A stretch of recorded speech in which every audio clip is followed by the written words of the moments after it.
Ross, good to meet you, man. Different company. This is actually better than the comics. This is better than the comics. Certainly is. Wouldn't you agree? I think it's fantastic. Yeah, touch everybody. There's pretty. This is the rules of thumb.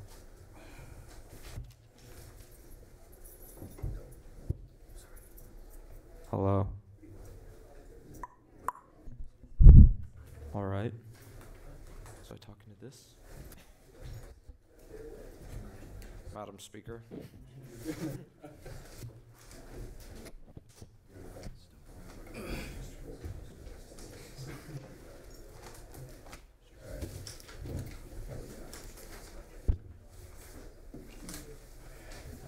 Okay, so we're gonna have someone here with like a sign for 30 seconds, and then time. Are you serious? It's wonderful. Melissa. Oh, yeah. And Yes. What? 3 minutes and 30 seconds. 30-second grace period. 30-second grace period after each speech. is there 30 seconds? Yes, 30 seconds. Yeah. So if we go over up to Hope so. 3:30, then Is that correct? There's I wasn't. I mean, yeah, you want to get one of those? well, it's on the we all want bipartisan agreement on that. Okay, but try not to. We'll try Veil not of to the go whole past thing. that. Might go 3 seconds over. Okay. Yeah. Okay.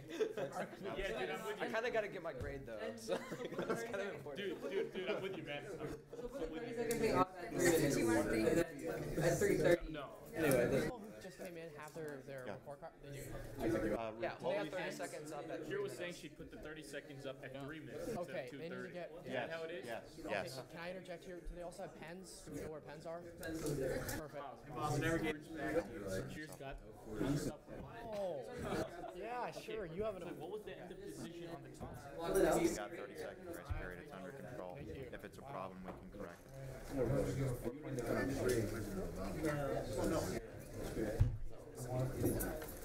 don't know what you meant. We want a 4.33. Oh, dude, we're doing A+. Rice is Oh, show. Yeah, Rice has A plus. Dang, we have grade inflation, man. Yeah. A B's like bad, but. Sorry.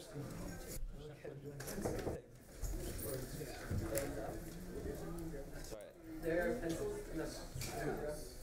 Hey, can you fill this out? Wait. Obama got drunk on the weekend and was ready for all that. Dude, man, fail. Fail? Good. Yeah, dude, I failed him too.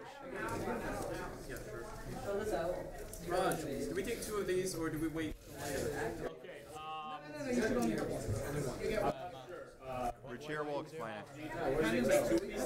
Okay, so we're gonna pass out one in the beginning, and then we're gonna pass out one in the beginning, and then we'll pass out one later.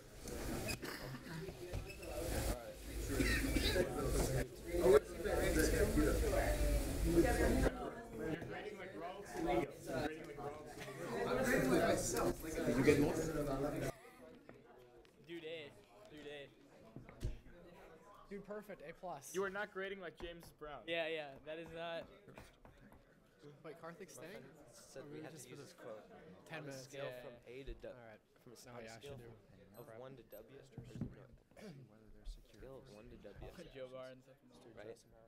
President Obama is no better than Jimmy Carter.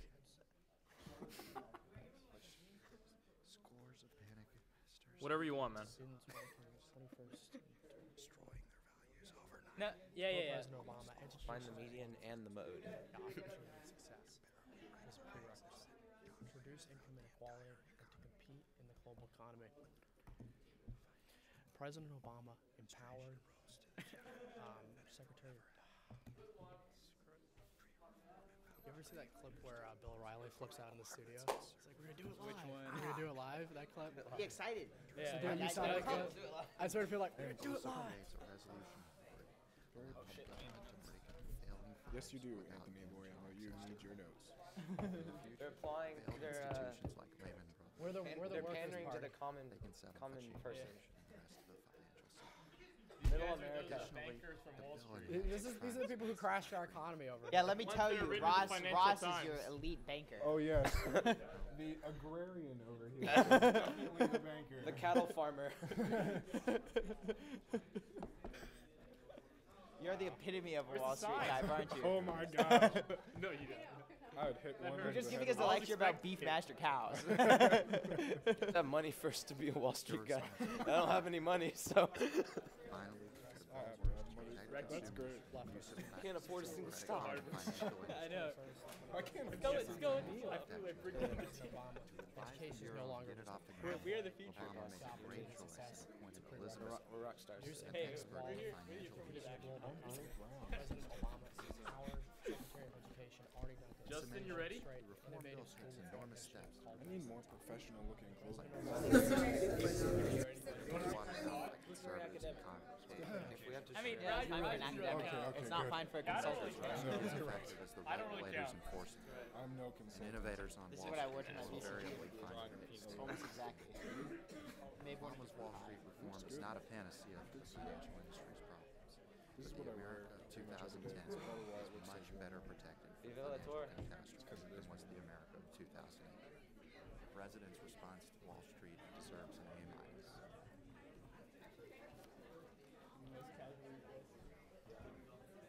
Wait, what is he getting? It's gonna be cool. A-.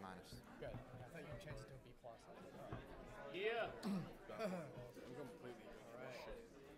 Free balling it. Do you want me to write stuff down? Hey, Miles, Or how many people points? who came We got 100. I'll just draw some. Think we have 100? This the holds person's 140. talking. I think we're at 75. Right now? Right now, probably around 60. About 60. People are still. They'll come Dude, in if you quickly. draw robots, Kevin, we're good, man. that'd be We're so good. It's ballsy. exciting. That'd be so ballsy. There are a lot of robots. Oh, no, tell me like phones.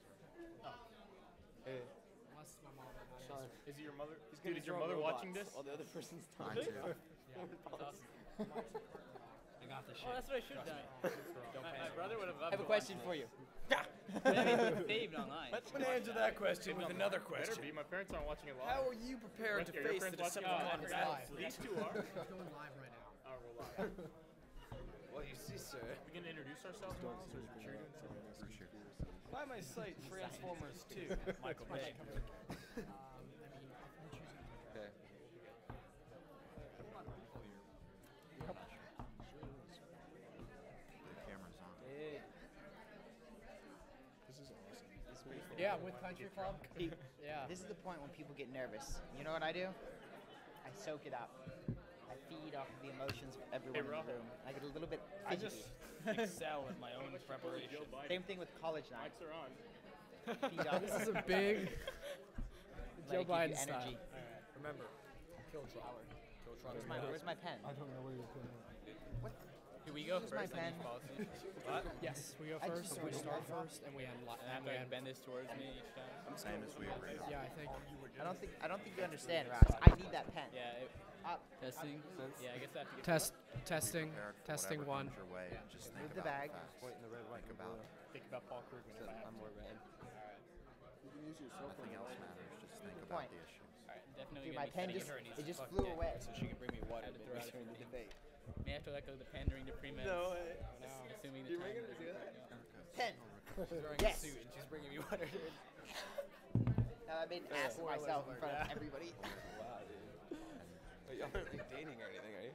No, I would never date my secretary. That would ruin the professional we should have had like electronic boards behind that show like our GPAs for each side, right? And how it changes. So yeah. So he gets a 3.6x for us. Yeah, 3.67, rounding up, rounding up. Hey, could everyone pass their little slips? Fill them out right now and pass them all the way to this side.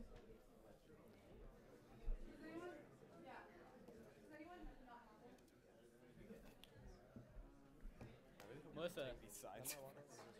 Yours. Well, yeah, pass them all this way.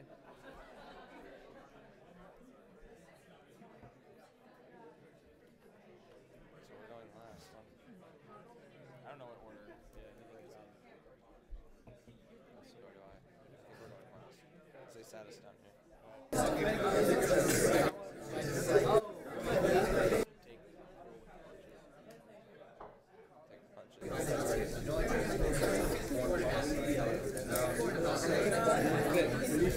Yeah, because my muscle battery died. Yeah, sure. Wait, Ruchir. Stab yourself. On the report card, is it divided into 6 or into 4? Please tell me you didn't divide it into 4. Which, you just want to record the whole thing? You're ready. Yeah, for the stopwatch? Okay, yeah, for your speech. But so I can record my speeches too. Yeah. I mean, okay, what were you asking? Like, what did Miles. you want to record? Yeah, so I can start. We had it divided into 6, and then he just changed it to So economy. I'm just going to use this as a timer for my That initial way- 3 that was minutes, divided and then into- afterwards I'll just set to record the entire thing. Rules so have that way- changed so much. Yeah, We're okay, gonna that's go over fine. that before, right?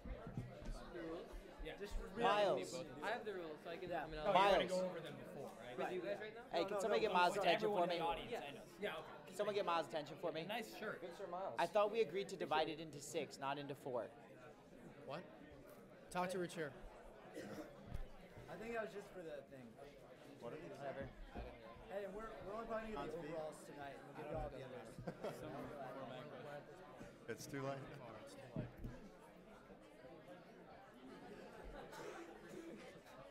What's the indicator? The indicator. Yeah, do you have time? Oh my gosh, you're joking. So instead of having 3 minutes, I have 1 minute. Okay, so I'm just. Where are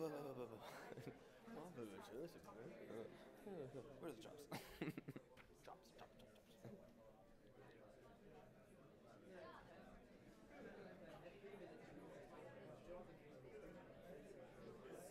Sean? Yes? What's up? I'm listening. Never mind. So basically, for the 30-second thing, you can put it up at 2 minutes and 30 seconds, and then she'll put time up at 3 minutes. But you have a few more seconds. You have 30 seconds left after this. Okay. So you should wrap it up.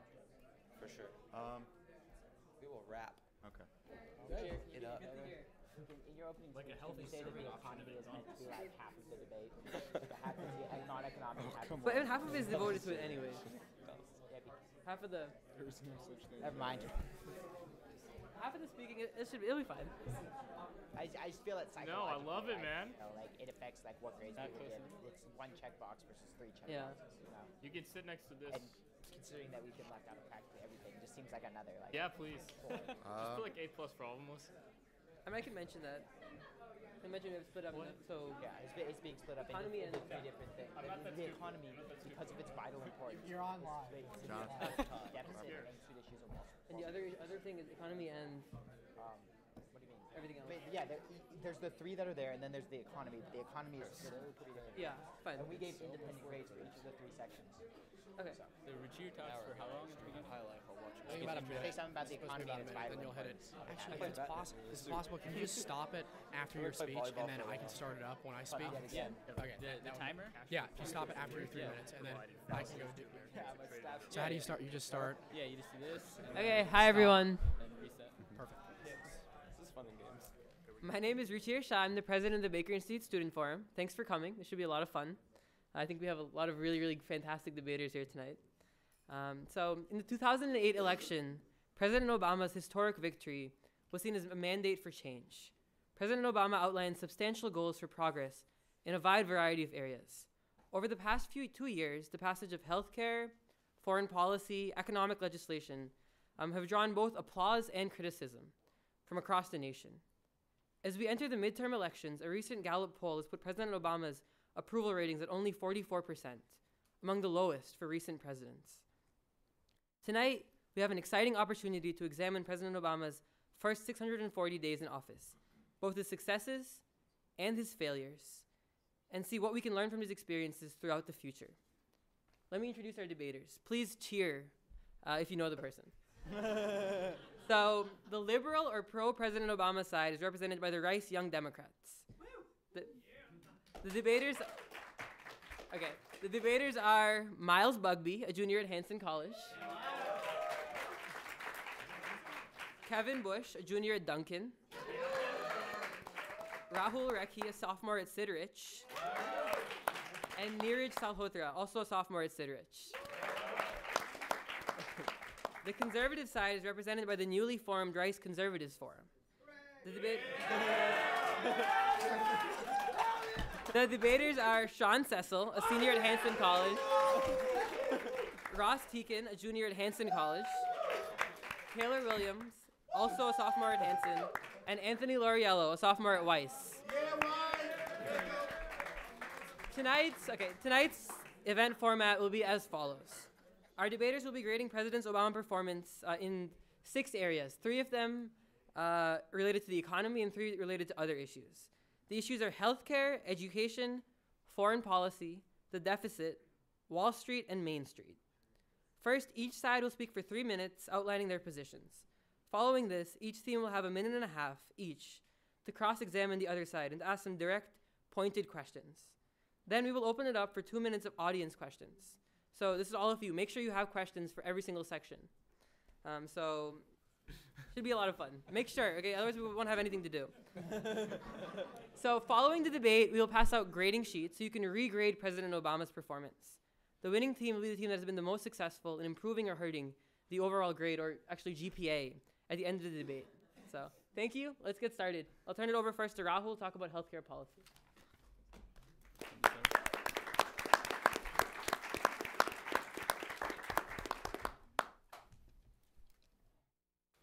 So healthcare reform has one basic principle, that no one, whether regardless of gender, socioeconomic status, or race, should be exempt from the fundamental right to quality, affordable healthcare.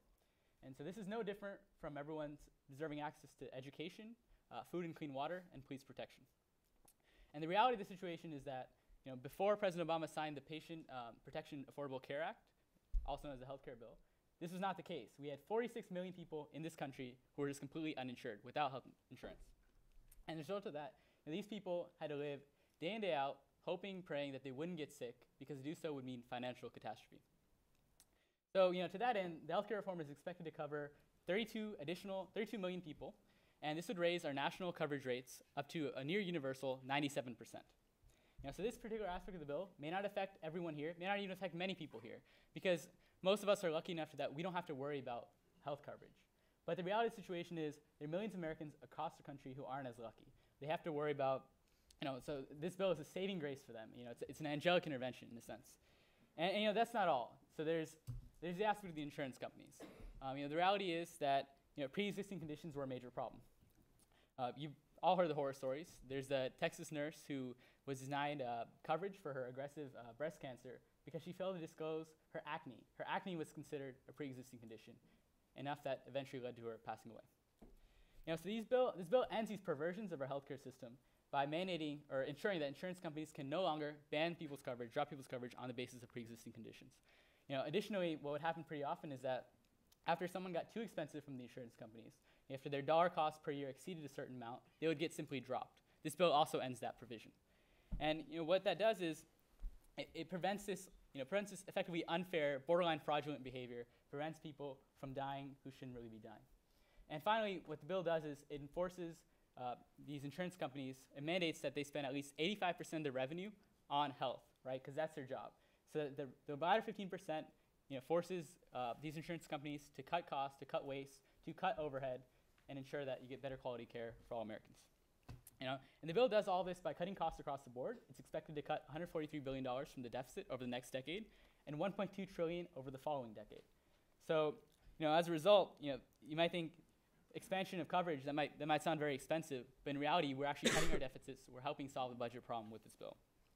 It implements a variety of cost-cutting and quality-improving pilot programs, such as aligning physician pay not to volume or in the fee-for-service program that we've had for the last several decades, but to a quality service, so a value-based incentive. So you pay physicians based on the quality of care that they're giving to their patients, not the number of treatments that they're doing. And it even goes further. So the bill actually sets up a national advisory panel filled with nonpartisan, independent healthcare experts and medical professionals from all across the country to provide comparative effectiveness standards to guide medical research and medical policy in the future. And even if, like me, you're a pre-med, the bill provides up to $50,000 repayment loan for your med school debt if you're interested in going for primary care service. So this bill kind of covers a lot of the inherent flaws, the myriad of flaws that we had in our system. And even though it's not perfect, due to its revolutionary nature, we feel that it deserves the grade of an A-. Thank you. Sean? Okay. Well, first off, I'd like to state that the idea of universal health care coverage, while nice, is essentially an illusion. And the saying that this bill provides that long term, not just in the short term, is also an illusion. But let's break it down. One thing that was championed was this patient bill of rights. We agree that ending rescission, if you've been paying into healthcare insurance for a while and then you get cancer and they want to drop you, that's why you pay in. That's fair, and that was a good part of the bill. But that was pretty much it. Banning discrimination on pre-existing conditions is completely unreasonable. That's saying it's okay to buy house insurance for a house that just burned down. And this 85% rule is also based on a fundamental misconception of how insurance companies work. So insurance companies, on average, pay out, before this bill, 99% of the premiums. This is only about 60 to 65% of their revenue because they get the rest of their revenue from investing what they have on hand. That, you pay in, then they, in exchange for the security granted by that insurance, they invest it, they make some money. By upping it from about 60 to 65% to 85%, you're causing them to lose jobs because to cut costs, they won't cut profits. They're going to cut costs, which means that they're going to fire useful people who are doing useful things and gathering data. Let's move on to these insurance exchanges through which all health insurance now has to be traded. While they only have a small amount of regulation now, they're an easy method for huge amounts of cost-increasing regulation in the future in order to shuttle us further towards this illusion of universal healthcare. If you look at at what's happened to health costs since this bill has passed, company health costs are already up 10% from what they were paying before this bill, and because they're afraid of these regulations. So now let's look at cost. We're going to look at both cost to the individual and cost to the government. The individual cost is not going to change because the deeper problems haven't been fixed. In fact, the individual cost of health insurance has gone up 20% since this bill has passed. There was nothing on tort reform, which results, because there are so ridiculous lawsuits for doctors, there are fewer doctors, fewer suppliers, higher cost. There are unnecessary tests, which you get charged for, because they want to cover their ass, make sure they don't get sued. And there's ridiculous malpractice insurance that raises all the costs of medicine. There are also misaligned incentives. If you want costs to go down, you have to have the consumer paying the dollars. $1 in $8 paid to medical costs today are paid by the consumer.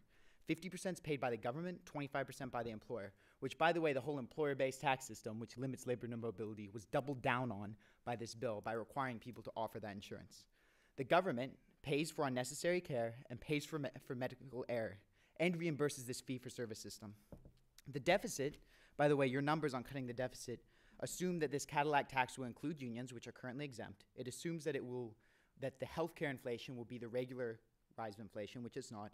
And it assumes that Congress will make cuts to Medicare, which it has never in the history of its time done. The subsidy is a waste of money on irresponsible individuals. There's no reason why somebody who has been responsible, who's been kept themselves in shape, not smoked, should pay for people who have end-of-life conditions like diabetes and lung cancer because they've lived irresponsible lives. And finally, the mandate is a blatant violation of the Constitution. It regulates intrastate non-commerce under the Interstate Commerce Clause. And it's morally wrong to force someone to buy something that they don't want, can't use, or don't need. Thank you. For that, we give this healthcare bill an F. Thank you, Sean. So now we'll move on to the cross-examination section. We'll start with the liberals can cross-examine the conservatives. So if you'd like to send Rahul, will you be? Yeah. Okay, so it's Sean. This is, do I make a counterpoint or just ask as a question? So just ask questions. Okay. Okay, so I guess I'll start up. So, you mentioned that you think, you termed universal healthcare to be an illusion. And yet, we're actually the only Western developed country that doesn't have universal healthcare. And before this bill, rather. And, like I said, these are CBO numbers that we're going to cover 97% of Americans with this bill, which is essentially universal, right? So unless you're arguing for the last 2%, why is that an illusion? I'm saying that long-term universal healthcare is an illusion, that it may work for the next 10 years or 20 years, but 100 years from now, it's not a sustainable plan, and it won't be in Europe either. Well, just because the CBO projections don't go out that far doesn't mean that the reform doesn't expand. Well, I mean, if you look at the cost of healthcare, it's not going to be going down. As I said, there were no adjustments to tort reform. There was no adjustments to the misaligned incentives, which prevent the markets from lowering prices. And all the project models just show it going up, even the CBO. Okay, so you mentioned tort reform. So correct me if I'm wrong. You said tort reform was going to be it is the biggest cost factor in healthcare. Do you believe? I wouldn't say it's the major one, but it's the easiest one to fix. I mean, how big of a percentage do you think tort reform has on healthcare in terms of cost? Well, if you add up all the effects, which, by the way, there are many effects that are a result of tort reform that aren't taken into account, but I'd say it would probably knock medical costs down about 10%. Okay, so there's a CBO report that came out in November of 2009, so very recent. It took into account all these confounding factors and took into account that there'd be less cost from doctors practicing, no longer practicing defensive medicine. And you know what it said that it would reduce overall medical costs down by? 0.5%. 0.5%. 0.5%. And CBO is nonpartisan. You know that. Yeah, I know that. So I mean, so it's pretty indisputable. Okay, time. Okay, my turn. All right. First of all, I'd like to give you credit. I didn't know that 0.5% number. I mean, it's easy to fix, but apparently it's not as big as I thought it was. But I'm sure the misaligned incentives are. So considering that the government reimburses for unnecessary care, medical error, and fee for service, why do you expect these practices to stop at any point in time in the near future? So, so could you repeat what do you think were the three practices? Unnecessary care, especially unnecessary tests, medical error, and fee for service system, which is, everybody agrees is a huge cost on our health. So I agree. So actually, I already mentioned the bill implementing a program to help deal with the fee for service system. And what is that program? Because Medicare and Medicaid still reimburse it, as far as I'm aware. No, so the bill sets up pilot programs for setting up this value-based system, right? So I said, paying doctors for quality of care, not volume of care, which is fee-based medicine. Would you agree? So the bill actually works to set that up. So you said two other things: medical error. Mm-hmm. So that's kind of what the goal of this physician advisory panel was set up for. So certain treatments, where physicians go wrong is when there's not a clear. What this sounds like to me is it sounds like a lot of committees and a lot of studies and nothing actually being done. If you have the government, which reimburses 50% of all healthcare, still reimbursing fee for service, it's not going to stop. Why would you think it would stop?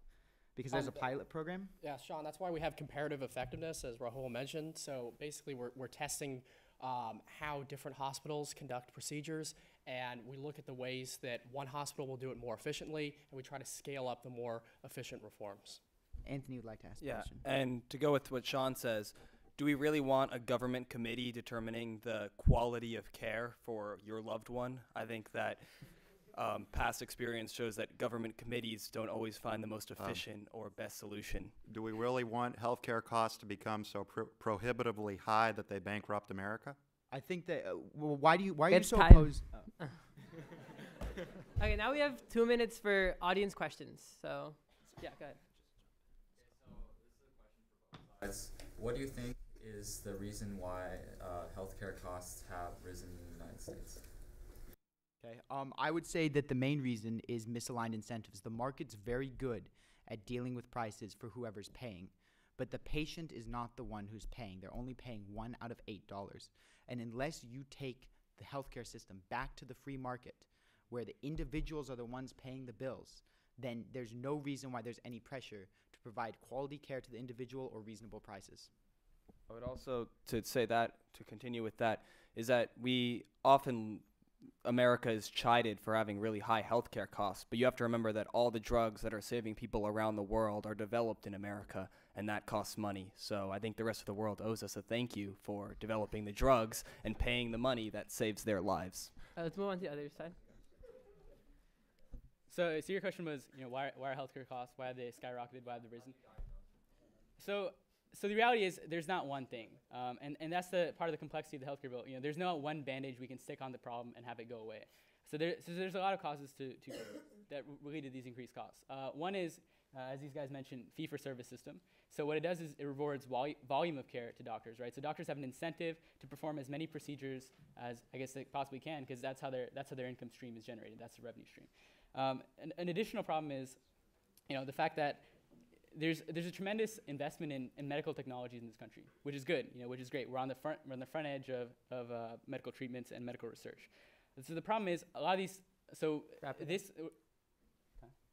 you wrap it up. Okay, that's fine. So this works synergistically with that volume-based treatment. So you have a lot more technologies which are a lot more expensive and not necessarily better than their cheaper counterparts. But because physicians are reimbursed for this more expensive technology, which has no comparative effectiveness benefit over cheaper alternatives, you get this constantly inflating, sort of a medical industrial complex where it pushes up the prices over time with no real benefit in terms of actual healthcare outcomes. Okay, so that's all our time for these 2 minutes. They'll be available for questions at the end. There'll be time for questions at the end as well. So we're going to move on to our next topic, which is education, and we'll start with Miles. Thank you. One of President Barack Obama's first major policy actions was to address America's faltering education system, which has left our students ranking 21st and 25th globally in science and math. To quote President Obama, education is no longer just a pathway to opportunity and success, it's a prerequisite. To reduce income inequality and to compete in the global economy, President Obama empowered Secretary of Education Arne Duncan to orchestrate an innovative school reform initiative called Race to the Top. When President Obama signed the American Recovery Act in early 2009, he approved a $4.3 billion grant competition program called Race to the Top. To earn a chance at these grants, states are strongly encouraged to increase access to effective charter schools and adopt value-added teacher assessments, which can consider metrics beyond simply test scores. One major teachers union has already embraced merit pay proposals, and numerous states have now reduced restrictions to charter schools.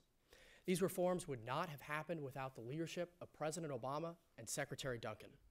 The president's embrace of reform has earned bipartisan praise, with leading Republicans like Jeb Bush saying that on education, Barack Obama is deserving of Republican support. After initiating the first steps of K-12 education reform in 2009, President Obama moved to reduce the cost of higher education. When the president signed the Health Care and Education Reconciliation Act of 2010, he also reformed our student loan system.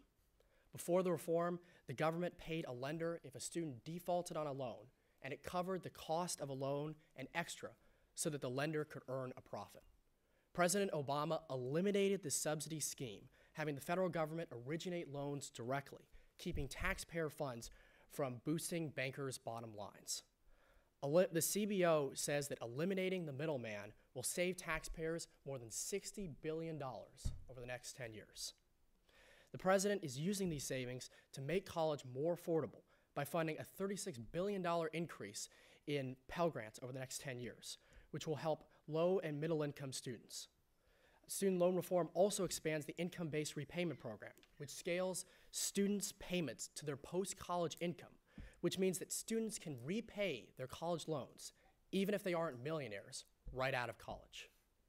The loan also provides a critical $2 billion federal infusion of funds to community colleges, which are a ladder to four-year college and provide crucial job skills.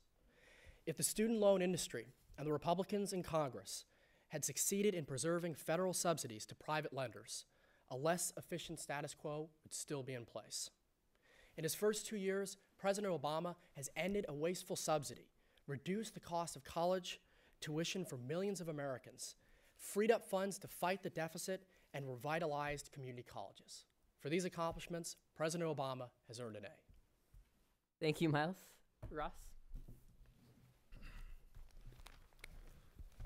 President Obama's Race to the Top is essentially No Child Left Behind, repackaged with more funding and monetary incentives for meeting the nationalized system of accountability and standards. However, while credit must be given for standing up to teachers' unions, Race to the Top fails to adequately address the problems of America's education. It seems to be quite beneficial at first glance. Accountability and standards are necessary. However, the steps taken by Race to the Top are merely painkillers that ameliorate symptoms of a much deeper disease. Moreover, by ignoring the true issues, we are wasting resources in perpetuating the problems of American education. Standards set for students are unspeakably low in a misguided attempt to convince every student that he or she is capable of doing whatever they want. Our schools focus not on individual success, but on universal success, thus redirecting resources away from the truly gifted and giving them to low-performing and often unmotivated students. Merit pay for teachers sounds like an incentive to improve classrooms, but largely ignores the copious studies which have shown extrinsic motivators like money actually restrict creative thinking. These monetary incentives would be better suited to school administrators who refuse to fire bad teachers. Moreover, Obama's sole criterion for evaluating teachers relies on students' test scores, encouraging teachers to lower their own standards and fudge students' grades because it affects their pay. Obama's standards for schools focuses the teachers, administrators, and students' energy towards mere test scores, with the perverse result of rewarding lower standards. Evaluations of teaching must be more holistic and determined at a school level rather than by a centralized federal bureaucracy. This demonstrates the main flaw in Obama's program, the assumption that the entire country has the same students, teachers, administrators, and communities. As much decision-making power as possible should be relegated to the states, regions, and individual schools. Expanding Pell Grants, reforming student loans, and subsidizing community colleges also sounds helpful, but it ignores the fact that not every person should go to college. Expansion of these programs results in wasted public money by sending students to institutions that teach them high school level curriculum. An argument against this is that community colleges prepare students for the workplace, but there is no valid justification for the public paying low-performing students to go to college for a better job.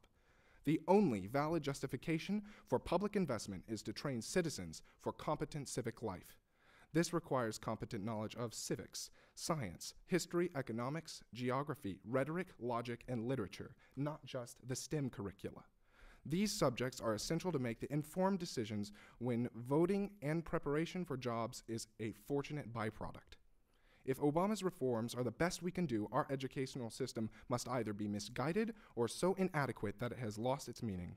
Until we refocus the purpose as well as the methods of education, the external benefits will never appear. We must reward excellence and refuse to encourage mediocrity, which has become President Obama's new educational standard. For this, I award him a C. Thank you, Russ. We'll move on to the cross-examination. Miles? Yes.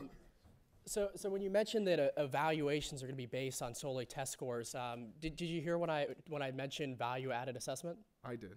Are you aware of the components of value-added assessment? I am aware that they include more than test scores, yes. But the criterion for judging teachers' competence is still based on solely students' test scores. What's your alternative? My alternative should be based on attendance, because there are some teachers that actually skip out on class. It should be based on the evaluations of faculty, the evaluations of the students, and evaluations of the parents, as well as the test scores. And what I'm arguing is it should be decided locally. It should be decided on a local level whether the teachers are competent. And Obama's this huge federal bureaucracy that is covering the entire nation can have no knowledge of the individual needs of each school. So who would fund the evaluations of the teachers, evaluations of the parents? Can you explain the feasibility of this proposal? It works. I mean, local government works. When has it not worked? Federal government is the thing that is defunct, the thing that is causing problems and blocking people from affecting their own communities. Well, what are the major? Yeah. Okay. Thank you. Conservatives, if you'd like. Many of the innovative reforms you mentioned were enacted recently in the Washington, D.C. area. How can we trust Obama's commitment to these reforms in the American public school system in general when he sends his two beautiful daughters to one of the nation's most expensive private schools? Well, the main reason for this is not about the quality of the education, it's about the security considerations. It takes a lot to have Secret Service officers in schools. Now, if you have a private school that can accommodate this, because Chelsea Clinton went to that private school, then they already have the measures in place. But if it's a public school that's already underfunded, and if you're not supporting more federal funding for that public school, then how are they going to find the funds to cover this?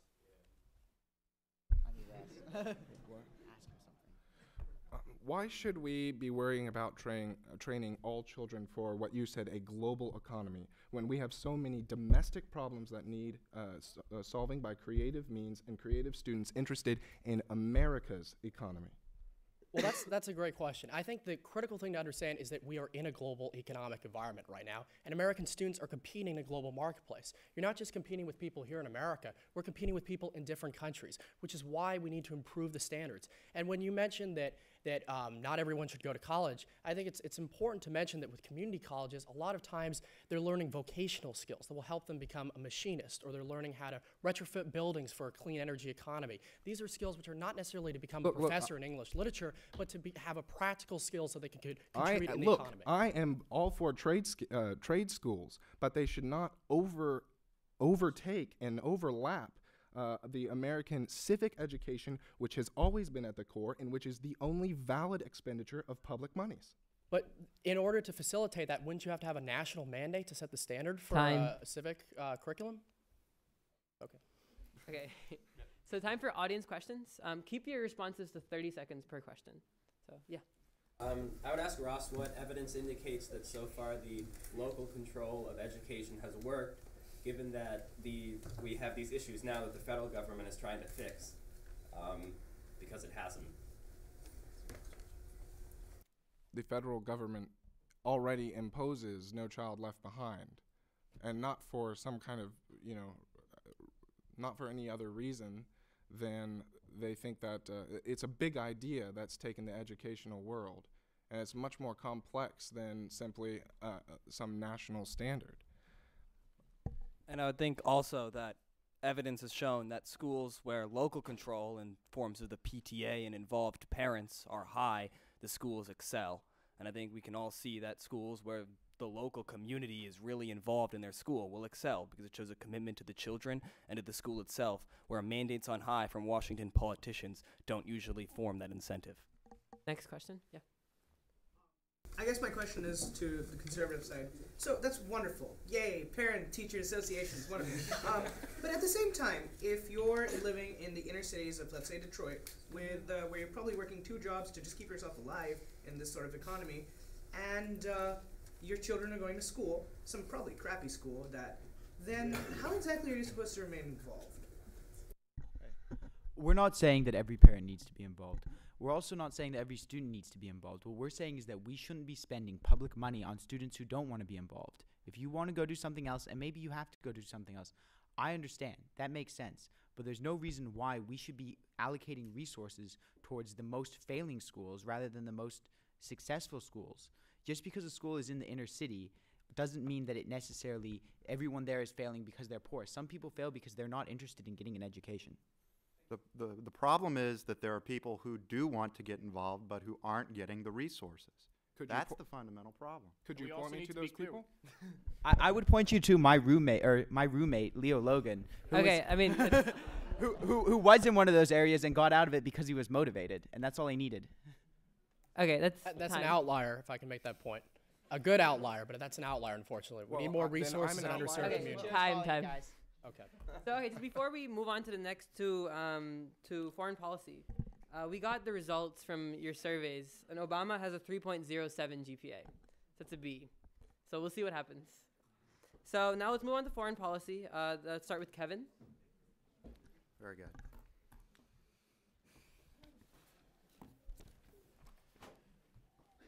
When he received the Nobel Peace Prize, President Obama championed a vision that encapsulates his approach to international relations. If we divorce the fundamental faith in human progress from the decisions we make on issues of war and peace, then we lose what's best about humanity. Echoing these words, Obama has responded to the challenges of a complex world by combining realism with a lofty commitment to our common humanity. Despite substantive setbacks, America's global standing is demonstrably better off as a result of Obama's foreign policy. Obama has adopted a pragmatic, nation-by-nation approach to foreign policy. In Iraq, he has carefully balanced competing imperatives: the need to wind down a previously open-ended commitment of American resources with the need to stabilize Iraq's fledgling democracy. Though the mission is far from over, current signs are promising.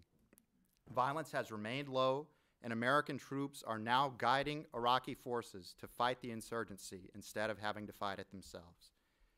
Obama has also redoubled our efforts in Afghanistan, convincing counterinsurgency expert General David Petraeus to assume command of the military theater.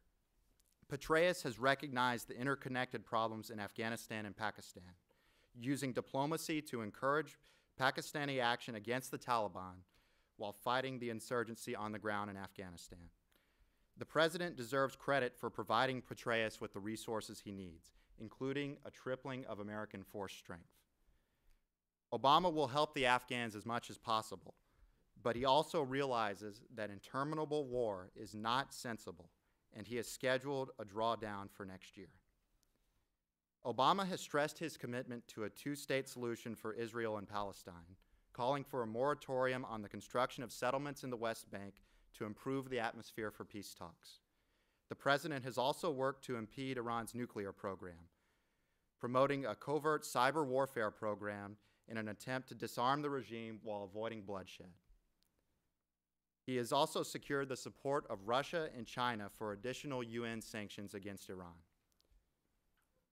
More importantly, President Obama has also sought to improve America's standing throughout the world, starting with his speech in Cairo, which prompted a re-engagement with Muslim nations. According to Pew Global Surveys, America's favorability rating has almost uniformly increased throughout the world since Obama took office. Most importantly, the president has committed to nuclear non-proliferation. Although it was shamelessly obstructed by conservative Republicans in the Senate, Obama has spearheaded a New START treaty with Russia, which would allow us to inspect Russia's nuclear arsenal and safeguard against loose nuclear weapons, the #1 threat to global security in the modern world. Secretary James Baker himself noted that enhanced cooperation with Russia enables us to further reduce nuclear dangers, establishing a virtuous circle that strengthens American security. In summation, President Obama's foreign policy deserves a B+ grade. He has faced challenges, but he has proven a capable global leader. By combining realism and faith in human progress, he has enhanced America's position abroad and strengthened our commitment to our nation's ideals, as well as the ideals of humanity as a whole. Thank you. Anthony? So I'll take a little time machine back to 2008. I'd like to remember when Obama supporters and Obama himself chided McCain for more of the same, especially in foreign policy. I think facts have proven that Obama has simply adopted Bush's policy. While he railed against the surge as a senator, he has adopted the same policy in Afghanistan by tripling the troops, as you've said, and General Petraeus, who was originally selected for Bush in Iraq. So I'd like to give Obama credit for, when achieving office, taking the great advice of his predecessor Bush and adopting his policies. But I would not give him credit for any of the success in Iraq, because it was a successful policy spearheaded by Bush against incredible political opposition, which was spearheaded by Obama. I'd also like to say that Barack Obama simply looks different than every other American president, and his middle name's Hussein. Right there, that should give America a dividend, because it shows what's best about America, our commitment to people of all races and freedom and equality, and exactly what the terrorists don't want. And while I was very excited upon his election to see American foreign standing improve in the world, we really haven't seen anything. I know that there might be a poll, but I think if you look around to our troops who are still in very much danger, and to the people who are still rioting in the streets against our country and hate America, that we really have seen no improvement in America's standing in the world because of Obama. He is simply seen as another American president. I'd also like to say that the Cairo speech, while nice, did absolutely nothing. I mean, Muslims still hate us in the world, which is clearly evidenced by the car bombings every single day in Afghanistan and Iraq. Also, in Afghanistan, we're seeing Obama, which has taken up as upon himself to make it his war, supporting Hamid Karzai, who, like Chiang Kai-shek and the South Vietnamese, is a corrupt regime that its people don't support because it's almost a kleptocracy. In fact, the recent New York Times article, a liberal newspaper, said that the Afghani election, perhaps a third of it, was rigged. So I think Obama's foreign policy isn't atrocious. It's very similar to previous presidents' policies, including the Israeli-Palestinian conflict. Obama has increased aid to the Israelis incredibly, but yet he simply asks them to stop settlements while they do not stop settlements, which seems odd as we're funding their military. I would give Obama a C+ for his foreign policy. He's continued the same successes and mistakes of Bush, but we shouldn't award him any credit for that. Thank you, Anthony. So now cross-examination. Kevin? You would not award Obama any credit for his successes? Am I hearing this right? Well, what were his successes? The victory in Iraq, which I would say was due to the Bush surge, which Obama opposed. So I would like to give that victory to Obama's Bush for had the defeating good- Obama. Perhaps he's right. The record on the ground has shown that the surge was a good strategy. But Obama, unlike our last president, at least had the good sense to change his mind and adapt when he knew the situation on the ground didn't match what needed to be done. Wasn't the surge a strange of Can we keep strategy it that question Bush answer, adopted? please? Okay. By the way, this is a grade President Obama event, not grade President Bush. That's the president we're referring to. Thanks. Question, please. So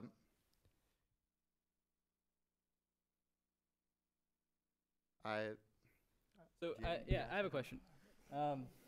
So you said Muslims still hate us after the Cairo speech, right? So you said that did nothing.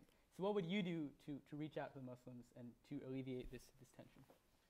Quite frankly, I don't really think Americans can do much to ameliorate the current generation of Muslims. But I think we can't naively expect any speeches to solve the problem. So we need to make sure that our nation is safe through the Homeland Security and continue supporting democracy abroad. And eventually, in a long term, Muslims and the rest of the world will start to see what's good about America. I know that's not a nice answer or a good one to hear, but the plain fact is that people will hate America for quite some time. And not only that, I think it's time. important. Sorry. Okay, audience questions. Yes. Yes, you get the cross-examination. My bad. Please, go ahead. The Cairo speech and the Nobel Peace Prize, which you alluded, I would like to ask the liberals to provide one tangible thing that Obama did differently than Bush's policies to improve the safety of the world. Tangible. All right. As Kevin mentioned, he was able to secure the support of Russia and China in getting additional sanctions on Iran.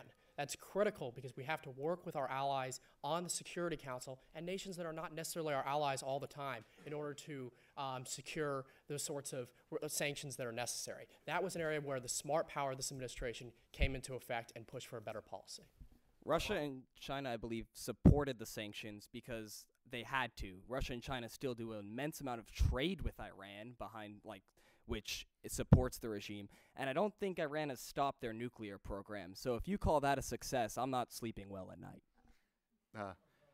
The regime has not been disarmed, but Obama's taking the most credible steps he can to disarm the regime while avoiding bloodshed.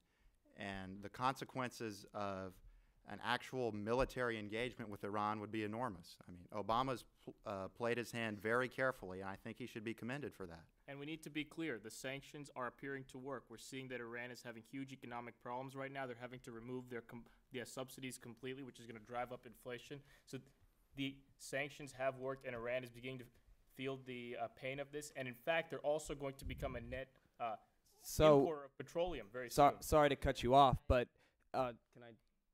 quickly.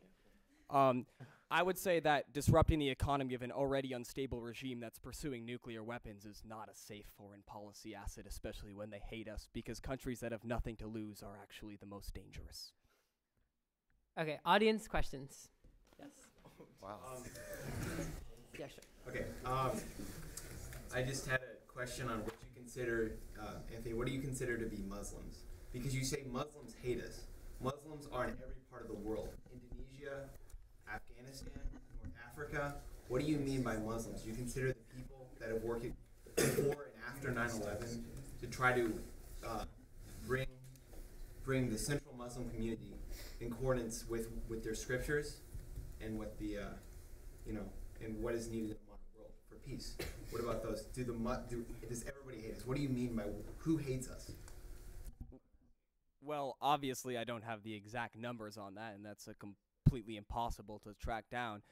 But the people in the Middle East very assuredly seem to hate us. They continue to attack us. We still see anti-U.S. demonstrations. And yes, Muslims a huge huge subject and huge branch of people, and many of which are completely reasonable. And the sad thing is that many of those reasonable people still hate the United States.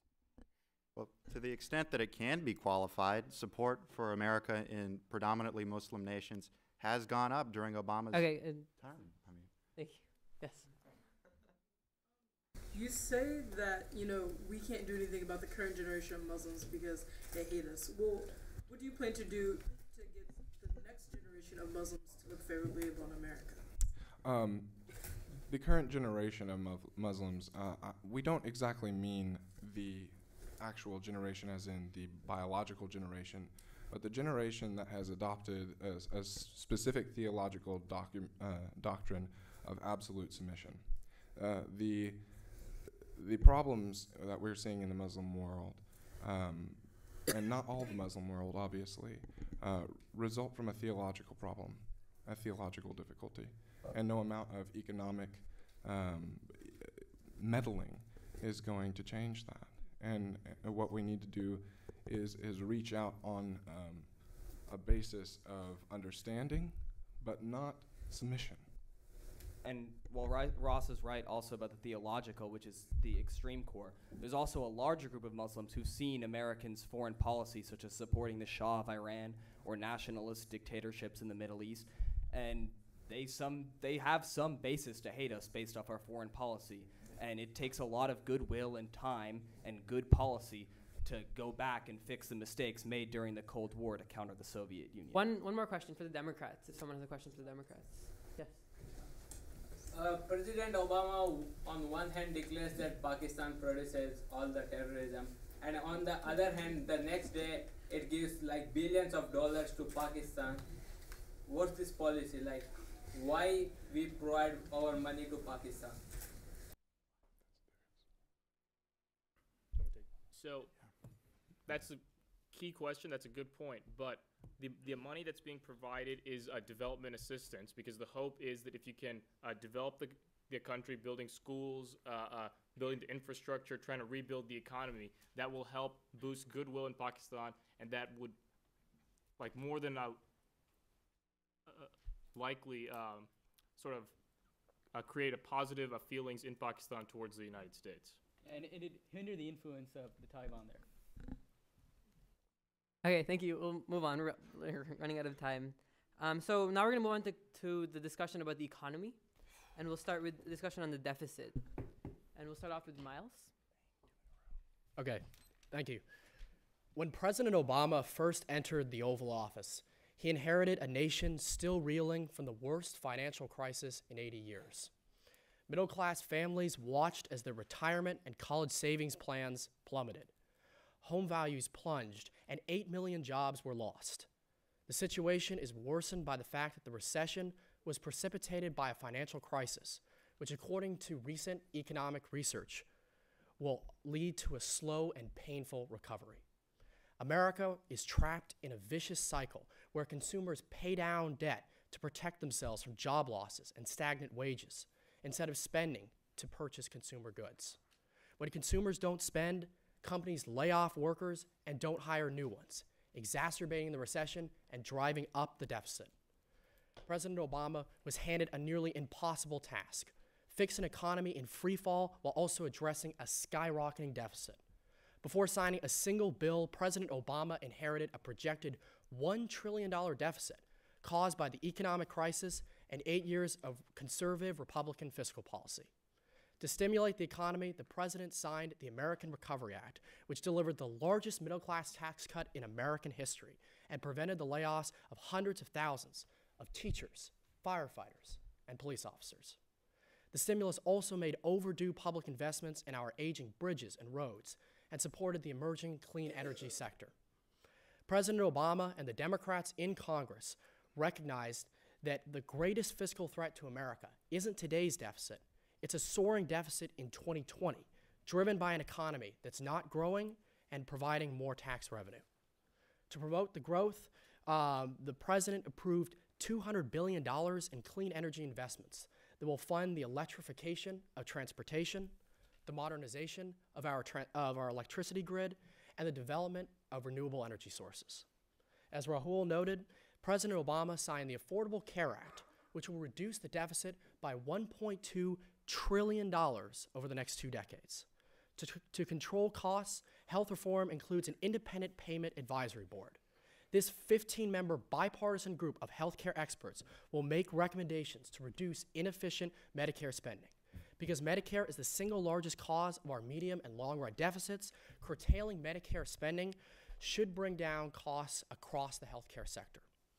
Finally, with the Bush tax cuts up for renewal this year, President Obama says we cannot afford to cut taxes for the top 2% of income earners, which would add $700 billion to the deficit. President Obama believes that raising taxes on millionaires and billionaires to the Clinton-era levels is a prudent step toward reining in our national deficit. Once the President's Bipartisan Deficit Reduction Commission reports this December, the President and Congress will have to find new ways to raise revenue and cut spending. For his initial steps to invest in future economic growth and reduce healthcare spending, the President deserves an A-. Thank you. Thank you, Miles. Anthony? First of all, I'd like to just point out how interesting it is that my liberal colleagues show that spending programs are ways to defeat the deficit. I think that shows the kind of logic that is currently posing the greatest threat to our country today. We have over $13.5 trillion in debt right now, and in 2 years, that's expected to be over 100% of our GDP, which means, for those who aren't in economics classes, that if everyone in America didn't eat and all we did was to produce and sold to pay down our deficit, we still wouldn't be able to pay down our debt. Furthermore, I'd like to say that while Obama did inherit extremely adverse economic conditions, his response was pretty pathetic. We're going to talk about the stimulus bill later, but just to touch upon that, the $787 billion stimulus bill included an exorbitant amount of pet projects, including solar panels in remote locations, which don't generate jobs for average Americans. In fact, our unemployment rate is currently at 9.6%. I'd also like to counter the attack that the healthcare bill is going to lower the deficit. The healthcare bill is going to lower the deficit, according to the CBO, only if 3 conditions happen. That assumes that Congress will tax union plans under the Cadillac tax in 2018, which seems very unlikely as the unions support and finance most of the Democratic Party. It also assumes that we will tax Medicare significantly and cut it down, which has never happened in the history of America, and that we are going to tax an extremely large portion of our economy. Next, to move on to the Bush tax cuts, I think the analogy of a homeless man is quite apt. While it might take more taxes to pay down the debt and the deficit, and I agree in that. But right now, the government has shown that it does not have the fiscal prudence to deserve more of our money in raising our taxes. While it might feel good to give money to a homeless man at first, we all know that he's going to buy malt liquor later. And the United States government, they can raise our taxes and take more of our revenue, but they're going to spend it on money like $4.8 million for wood utilization research and other pork. Furthermore, while the stimulus bill saves the jobs of firefighters and police officers, it also saves the jobs of bureaucrats and pencil pushers, who essentially, in an economic sense, dig holes and fill them up again, taking away our productivity and money and valuable money from the private sector. Thank you. Okay, let's move on to the cross-examination section. Okay, so how would you propose reducing our deficit? I would do the most obvious thing, and that you can ask a third grader. When you spend too much money and you're running out of money, spend less money. The United States government Less money on what? Spend less money across the board.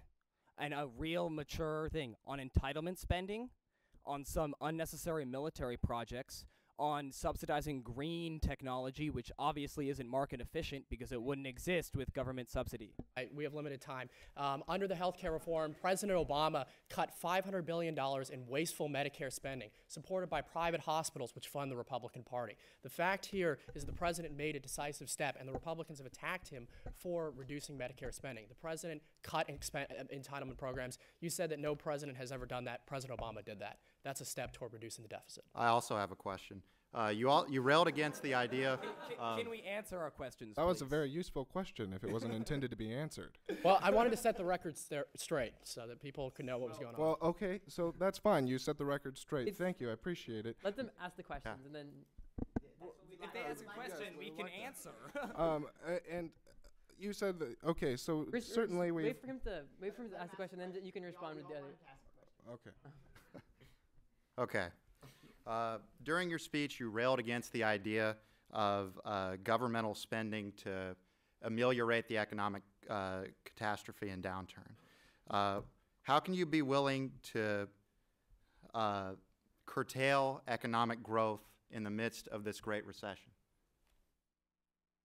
I would like to say that the stimulus bill was completely economically inefficient, and we are in a period of recovery, but so sluggish that almost every American, if you ask them, would say that the economy is doing quite poorly. And I think if you want to argue that the economy is doing well, then you're doing my job for me. The economy is not doing well, but the kind of spending cuts you're calling for would make things worse. The idea of deficit spending is basic Keynesian economics. Okay. I think we get a cross section, right? But yeah. Their turn to grill us. I'd like the first question. So I don't know if you guys read The Economist. I really love that magazine. But they recently had a report, and they said that the tax on the top 2% that you guys want to extend would pay for 9 days worth of deficit out of 365. What other measures would you propose, since that's obviously not sufficient? Well, first, a clarification. There's a difference between the deficit and the debt. That's $700 billion. I think that statistic refers to the federal debt, which is 12 or 13 trillion, whereas the deficit right now is 1.3 trillion. No, that refers to the deficit, the 9 days worth of deficit per year. It's not 700 billion. Well, it's 70 billion. It's 70 billion a year. If it's 70 700 billion, okay. 70 billion. Well, if it did, that's one step, as we already An order mentioned. of magnitude is really important. Yeah. The other steps are the Medicare Independent Payment Advisory Board, which, as we mentioned, will reduce healthcare spending, and also, as we mentioned, the president is going to be taking recommendations from the Deficit Reduction Commission, which Republicans supported until the president supported it, in an unfortunate act of crass politics. I'd like to ask the liberals, how comfortable are you with increasing deficit spending and also increasing the percent that China owes of our government, which is currently 20%? Are you comfortable with increasing that to over 20%? As we mentioned, our main concern is about getting the economy growing again. As the CBO has said, if we increase the annual GDP growth by 1%, that will generate an additional $2.5 trillion in federal revenue, which we use to pay down the debt. The way we get out of our deficit shortfall is to grow. That's the key. Can we jump back to the healthcare bill for a second? Go ahead. What makes you think that Congress is going to implement those Medicare cuts when they have never in the history of this country cut Medicare? And that's exactly, I feel like the Democrats in Congress listened to Sean Sessler when they were crafting it, because what the bill does is it sets a 3/5 standard. So if they don't get 3/5 of Congress to oppose cuts, then the cuts go into effect. What makes you think they won't get those 3/5? The president, if the president doesn't, and if the president vetoes it, the threshold rises to 2/3. So it sets a higher threshold, which makes the cuts more likely and more feasible. It's time. Audience questions? Guy in the middle.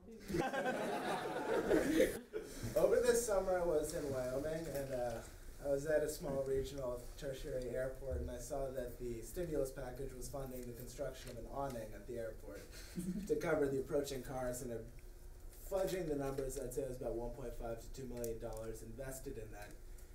The Democrats and the conservatives as well, do you think this is an effective use of taxpayer money, given the fact that inevitably once this awning is constructed, that the employed construction workers won't have anything to do? Do you think this is an effective use of taxpayer money, given that we have such a massive deficit? No. I think it's just another great example of why we shouldn't trust the government with our hard-earned dollars. If I can respond to that. So part of the issue right now is that we have had a recession, but we have a depression in terms of the construction sector, which has been devastated by the collapse in the housing market. So the fact is, if we can find ways to mobilize construction workers who would be at home, unemployed, and collecting welfare from the government or programs that would cost taxpayers money, it's better to get them working now for a program where they're contributing directly to the economy. And again, let's be clear. The stimulus also has this multiplier effect, which means if you invest $1, So I mean, if you provide a job for someone, you pay them $1, the economic effect of that is probably about $1.20 or $1.30 according to CBO numbers. So we need to be clear about that. Whereas tax cuts are not that effective. 0.55 cents approximately for tax cuts. So you All we lose need money are on the more dollar. awnings in remote airports, and the economy will be fine because of the multiplier. Okay, next question. Yeah. I guess this one's directed towards the Democrats. Why exactly have large lump sum taxes not been imposed on companies like, ExxonMobil or other companies which seem to be making tons of money still in these economic times, and yet we don't seem, I'm sorry, that's not for you, please stay on. and what, that, I think as far as I understand in the whole GDP equation, that's a T. You can make some revenue out of that. What's going on? Right, that's a very good question, but Apoorv, if I may add, you just touched the third rail in American politics, my friend. That you don't touch the T. So I think we need to be clear about that. So that's a very good question. And again, there was a bill that was going to try to close these loopholes for our big oil companies. It was sponsored by Senator Mendez, but again, that was killed in the Senate by the conservative Republicans. In short, political feasibility and viability in Congress. But again, it's not Obama's fault. But again, that could raise $20 billion. Okay, it's time. We'll have a lot more time for questions at the end. Okay, I'm sorry we can't get to everyone. So the next section is Wall Street, and start with Kevin.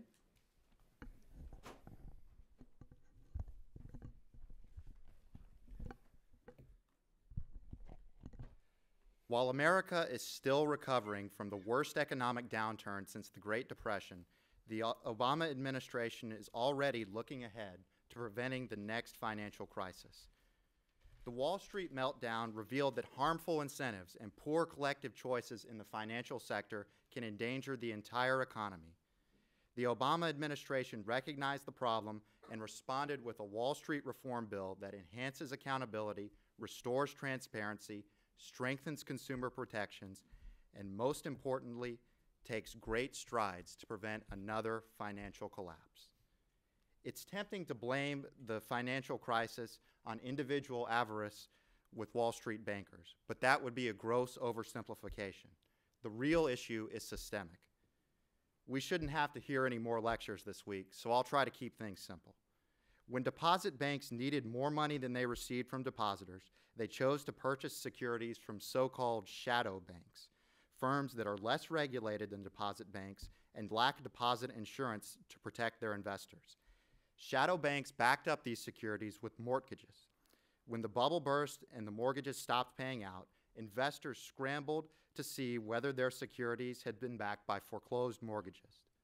But they couldn't. Even the shadow banks themselves had no idea which mortgages matched to which securities. Scores of panic investors began to sell off their mortgage securities, destroying their values overnight. Almost all shadow banking firms became insolvent, imperiling regular banks and sending shockwaves throughout the entire economy. Armed with an understanding of this financial implosion, the administration rose to the challenge to prevent it from ever happening again. Wall Street reform empowers regulators to impose capital requirements on certain firms, preventing them from taking on dangerous leveraging with their assets. It also creates a resolution authority, allowing the government to break up failing firms without damaging their access to credit. In the future, failed institutions like Lehman Brothers will be diffused before they can set off a chain reaction in the rest of the financial sector. Additionally, the bill enhances transparency by creating derivatives clearinghouses. Simply put, investors will now know what's in the securities they buy. The bill establishes the Volcker Rule to limit irresponsible proprietary trading. Finally, the bill works to protect consumers from abusive practices in the credit card and financial industries by creating the Consumer Financial Protection Bureau. To advise the Bureau and get it off the ground, Obama made a great choice and appointed Elizabeth Warren, an expert in the financial industry and an excellent advocate for consumers. In summation, the reform bill takes enormous steps to prevent another financial crisis like the one we saw in 2008. But it was watered down by conservatives in Congress with exemptions for certain firms. Many of the reform measures are only as effective as the regulators enforcing them, and innovators on Wall Street will invariably find a way to stay ahead of the game. Obama's Wall Street reform is not a panacea for the financial industry's problems, but the America of 2010 is much better protected from financial catastrophe than was the America of 2008. The president's response to Wall Street deserves an A-. Thank you. Sean? Okay, let's go over this financial. First, let's talk about Wall Street. I know that there's the whole idea of class warfare and all that. People think bankers are using some kind of financial trickery to take people's dollars. Bankers allocate wealth and resources more efficiently. All investments do, and that creates efficiency, and they take a part of that extra wealth for themselves. So they're not like, pulling some kind of trickery to steal your money. So now that we know the purpose of finance, let's look at this Frank Dodd bill. It's 2,300 pages, 243 rules, 67 studies, 22 periodic reports, and several new agencies that are going to drag down finance, which is going to drive a lot of it overseas. The Consumer Protection Bureau is supposed to encourage fair lending, which means lending to, underprivileged or minorities, et cetera, which sounds great, but that's kind of what caused the subprime mortgages that put us in this whole mess in the first place. There are a lot of restraints on pay driven by class resentment, and that's going to impede talent recruitment to the U.S., and then you'll have foreign companies taking all the best managers. You have credit ratings agencies that are afraid to issue reports because they may be held liable if they're wrong. You have also the too big to fail problem. I believe that was the main thing that was supposed to be solved, but it wasn't solved. It was institutionalized. You've created a protected class of organizations. This bill designates some organizations that have to pay in that they know that if they fail, they're going to get bailed out, allowing them to take ridiculous risk. This institutionalizes the very bailouts that we're trying to avoid. Furthermore, the CBO recently estimated that the cost of maintaining the fund from this deposit insurance actually exceeds the amount that's going to be paid in because of the bureaucratic drag from the loss of productivity. Then you also have the thing allowing government to seize companies, which is unconstitutional, just like the healthcare bill. So we have two blatant violations of the Constitution, because I believe the Fourth Amendment prevents seizure.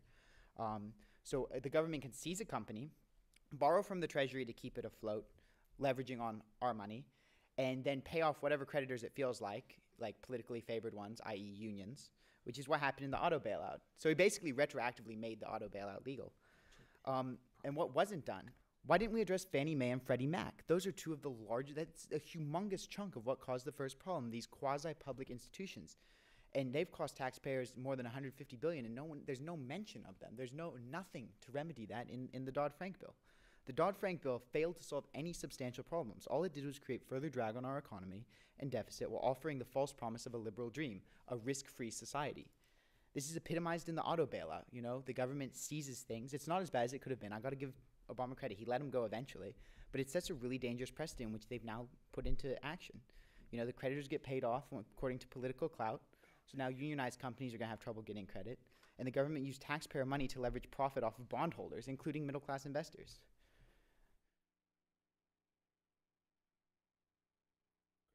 Okay. Oh, yeah, I forgot. For all of this, we give Obama a D. Because he actually let the car companies go. He didn't completely take them. Let's move on to cross-examination. Kevin? Sean, you mentioned the failure of the Dodd-Frank bill to address Fannie Mae and Freddie Mac, saying that the failures of these companies was a major cause of the financial crisis. How can you say this when only 2% of their portfolios consisted of subprime mortgages? Because the very nature of having that kind of institution encourages people to take risks, and it encourages just 2%, by the way, can make a hell of a lot of difference. Because if 2% of people don't know what's going on and it causes a rush, that kind of positive feedback is what causes things like, the Great Depression. But having this quasi-public institute that takes that kind of risk, and which we've been bailing out to the tune of, as I said, more than $150 billion so far, can't be good for anyone.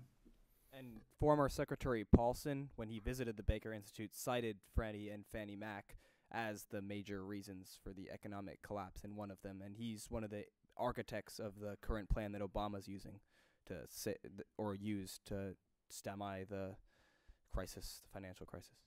So just another question here for the conservatives. You guys talked about, Sean, I think, the negative aspects of these caps on executive compensation. Is that correct? You did mention something about that? Yeah, I said it was unnecessary. Right. But Would you agree that it's true that American companies pay CEOs between 200 and 300 times what the average worker makes, while in other countries it's only 40 times what the average worker makes? So why would top executives from the U.S. go abroad to work when they're making 200 times a year? It seems to me to make sense that, you know, we might want to put a cap on that so that maybe they're only making 100 times. I know that's a radical idea. See, you are underscoring my point right now. You are driving at class resentment. Oh my God, he makes so much more than me. You know, that's not the point. If they're making that much money, if they're giving that much benefit to their companies, that's why they're making that money. Otherwise, they wouldn't be paid.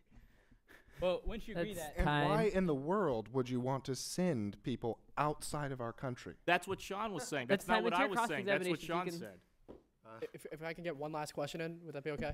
One final question. Sure, so just make to it very for the record, do you or do you not support the auto bailout? I don't support the auto bailout at all. No. So in the middle of a liquidity crisis, when there were no banks that could have saved GM because debtor in possession financing was not possible, you would have let GM die. GM would have gone into bankruptcy procedures, and it would have been administered by a court. Okay, let's. Millions of Americans would have lost their jobs. Okay, move on to the thank next. you. Okay, now please cross-examine. Okay. So first of all, do you guys know what quantitative easing is? Yes. Okay. So my question is. You mean quantitative easement? Yes. So the government prints money. Investors borrow money at 0%, buy the bonds from the government, which then buys it back from them with new printed money at a 3% upcharge. So my question is, if you print more money and you have the same amount of wealth in the country and the value of each dollar goes down, isn't that just a tax on every dollar in existence to pay Wall Street? Well, okay, let's be clear why the Fed is doing this, because there's fears of deflationary pressures. That's why, because they're trying to create some inflation in the market, because we do not want to have deflationary pressures where inflation is only at about 1%. So the goal is to, yes, boost inflation. I know that sounds counterintuitive, but that is why the Fed is engaging in quantitative easing. Do you agree that inflation is a tax on every dollar in existence? Well, I agree that inflation does decrease the value of money. That's the definition of inflation. But some inflation is good. And you can ask whichever economist you want, including Ben Bernanke, chairman of the Federal Reserve. Okay. Who was appointed by, I'm not disagreeing that inflation is good, but what I mean, inflation at the amount of wealth creation, you know, is okay. You know, like there's some. But my question is, why would you keep on? This is a tax on every dollar in existence, and it's going to Wall Street. Why? You're just paying banks. Why? So I mean, we're not. I mean, that's not why Ben Bernanke is doing that. So as But Roger that's was saying, the effect. I mean, so the effect is that we're able to counteract, like you said, deflationary pressures. That's the effect. It's the Fed. You know, this is not some. Because what's going to happen? Because what's going to happen if there's deflation? Sorry, this is becoming such a very, very economic centric argument. But again, the point here is that when we have deflationary pressures, no one wants to invest because the value of money is higher tomorrow than it is today. So why would you invest? That's the whole problem we're having is lack of investment. For what it's worth, I think the people in time. It's 7:15, so we should move quickly. Questions from the audience? Yes. I'm sorry to bring it back up, but I would like to ask the conservatives about what would happen if you let GM die. Okay, so first of all, let's just be clear. One of the biggest reasons why GM was going under was because the unions, which have essentially a company that offers labor, has special protections under various federal acts so that they don't operate like a normal market labor would. And those negotiations resulted in GM having outsized promises to pay these very workers who had negotiated things with unfair advantage from the government. So yes, a lot of people would have lost their jobs. They would have been out of work for a while. They could have used the money they got from those negotiations, and then when the economy picked back up, they could go back to work. Question? So interest rates are important to the economy because they tell us the value of the future. My question is directed to both sides of the aisle. So what my question is, this very important indicator of economics, why is it being centrally planned by a bureaucracy such as the Federal Reserve instead of being set by the market? Because, I mean, simply put, because we're trying to encourage people to invest today. So you set rates that are very low so that you encourage people to take out loans, and then they're going to invest that via money, which is going to hopefully boost GDP. I mean, it's that simple. Yeah. Well, because at some point you can have too much withdrawal, and that can cause cause a spiraling inflation. So there's a fine balance between having too much investment Can and I too answer little for the investment. conservatives? So I will say that there is a need for a central body to set the rate. I agree with that, because otherwise you'll have a bunch of different rates, a bunch of different people. But I do agree with you that the central body should set it according to the market, not in a means of trying to change the market. In almost every instance I can think of, not everyone, but almost everyone, trying to change the market with federal policy fails. The only governmental policy that can be used to fix the market is making sure the supply of money is what it needs to be. But didn't Paul Okay, Volcker fix the market when he raised interest rates to counter inflation? Again, that was the Republicans. So we're going to give him success. But the Fed can be a tool to achieve economic prosperity. Okay, so we're gonna move on to the next section.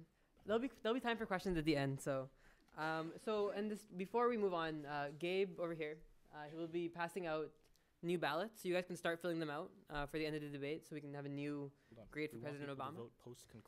So the next subject, the next and final subject, is Main Street, and we're gonna start with Neeraj. President Obama took office a little less than 2 years ago with an economy that was in a deep recession and on the brink of a depression.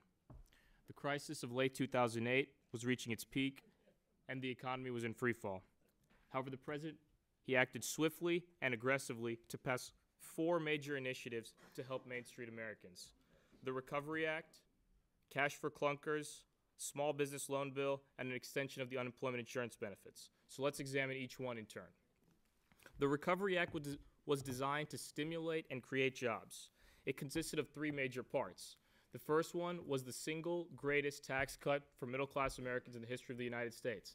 The goal of these tax cuts was to provide money for Americans, which they would invest to boost GDP and help boost aggregate demand. The second part was aid to local and state governments. This money helped states maintain jobs and prevented them from having to fire teachers, EMTs, and various government employees. Finally, the Recovery Act contained government investments in clean energy and education and infrastructure. These government investments boosted aggregate demand, increased employment, and stimulated GDP growth. In total, the Recovery Act created over 3 million jobs and boosted GDP by 4.5%. President Obama's second major initiative was Cash for Clunkers, a program wherein the federal government provided vouchers to Americans who traded in their fuel-inefficient cars and purchased a new fuel-efficient car. This program not only helped reduce gasoline demand and improve U.S. energy security, but also, and more importantly, boosted demand and helped create jobs. Cash for Clunkers created over 40,000 jobs and boosted GDP by about $5 billion. President Obama also recently signed the Small Business Jobs Act, which provides loans to small businesses and reduces their taxes. These low-interest loans, coupled with tax cuts, will increase business investment, which will boost employment and boost GDP. And finally, in addition to simply trying to create jobs, President Obama tried to help those who are unemployed. Because of the lack of demand, jobs were too few, and each job opening had 5 applications. Therefore, President Obama extended the unemployment benefits, which helped keep 3.3 million Americans out of poverty, including 1 million children were kept out of poverty because of the extension of the unemployment benefits. In sum, these 4 initiatives are the keys to President Obama's plan to help Main Street. For these reasons, we give the president A- for his policies regarding Main Street.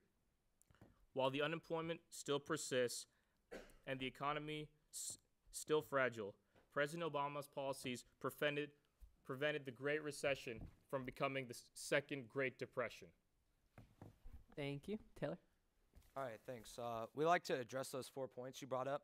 So let's begin with the stimulus, which is full of these ghost jobs and green initiatives, and ultimately just went to bail out overstretched state governments, promoting the state governments and staving off the inevitable that they need to shrink. We were promised shovel-ready jobs, which Obama came out last week, I think, and said they do not exist. The government jobs are created, but they are a net drag on the economy. The government cannot create private sector jobs. Instead, this bill supports public sector pay and outrageous pensions. What wasn't done was that there was no useful infrastructure or investment made. Unemployment benefits. Well, we have the welfare to workfare compromise, which was shattered, and now we have welfare benefits extended from 26 weeks to 99 weeks. With 1 in 8 Americans and 1 in 4 children on food stamps, this is absolutely devastating. We're looking at, from a Harvard economist's viewpoint, unemployment going from 9.6 to 6.8% without this extension. Cash for clunkers, which is essentially a subsidy to government motors and the unions, which are the reason for the car company's demise. As for some green impact, we actually have CO2 emissions going up because miles driven went up, not to mention the footprint that is associated with the production and transportation of these cars. The small business loan bill was designed to create jobs. This is a great, nice idea, but Washington has missed the point. They believe that small businesses can have capital problems. The problem is that you need to have work before you get capital. It's like giving me $100,000 and I can just magically turn it into money. Well, I need work first. What really needs to be done, and what hasn't been done, is we need to help small business in middle America. And by helping business, I would suggest a corporate tax holiday for 18 months, which would give us a booming economy and a same or lesser deficit than what we're looking at right now. We need tax reform. Taxes are so fragmented that we even need to hire tax accountants to find through all the loopholes. We're even taxed for adding new jobs with payroll taxes. What we need is deregulation. Regulatory costs go from anywhere $7,500 to $10,000 per employee, depending on the size of the business, which actually goes up for smaller businesses. This makes us uncompetitive and is even made worse by the new healthcare bill. Lastly, we need to help middle America. The average American is taxed at 41.5%, with gas, airfare, state, county, municipal taxes, and everything else added onto that. Deregulation and tax reform would create jobs. We also need to abandon the Democrats' increasing ethanol mandate. That would lower food and gas prices. In summary, expansion of the federal government hurts the middle class more than anyone. Witness the lack of job creation under Obama's tenure. We're now looking at a current unemployment rate of 9.6%, not including people who have stopped looking for jobs, not filed for unemployment, are part-time underemployed, or those who have just entered Social Security disability, which brings us to about an estimated of 22% jobless. Wealthy hire lobbyists to negotiate these tax loopholes, and the poor are kept afloat by wealth redistribution. However, bigger government steadily pushes the middle class into poverty, forcing them to be dependent on the government. Barack Obama has done more to accelerate this than any other figure in recent history. Thus, we give him an F on Main Street issues. Okay, cross-examination. Yeah, okay, the first point that we want to bring up is that he said that there were no jobs created under President Obama. Let's be clear, jobs were created, 3.3 million by the CBO. So my question is, would you agree that without the stimulus bill, the GDP would have been 6.5% lower, according to Mark Zandi, who is the chief economist for Senator McCain in his presidential run? And he also said that the unemployment, there would be 8 million more jobs would have been lost. Okay, you hit a lot of stuff here, but first of all, let's differentiate between jobs and productive jobs. I can have everyone in this country employed tomorrow because we can pay them all to dig a hole and fill it back up again. That doesn't do anything. When you tax people and then put the money right back in, you have a circle of money that gets siphoned off with corruption and also the lost opportunity cost of the productivity of those people. So a lot of those jobs are not actually real jobs. They're just productivity drag on the economy. Well, let's make the distinction between what you're calling a job, which is ultimately a government job, not a private sector job. Which, as I said, there's productive and non-productive. I have a question. How would a tax holiday that reduces government revenue reduce the deficit? So if you have a tax holiday on corporate taxes, then corporations go into overdrive. They'll hire more people, which will pay out more money. And you know that wonderful multiplier effect you guys talk about. I know that there are stats on whether the multiplier of stimulus or tax holiday is better. But the more the economy is growing, the more that shifts towards tax cuts. And that multiplier effect that Keynesians love actually comes into play. It's time. Start. You can cross your cross-examination. All right, I'd like to just ask a question for Cash for Clunkers.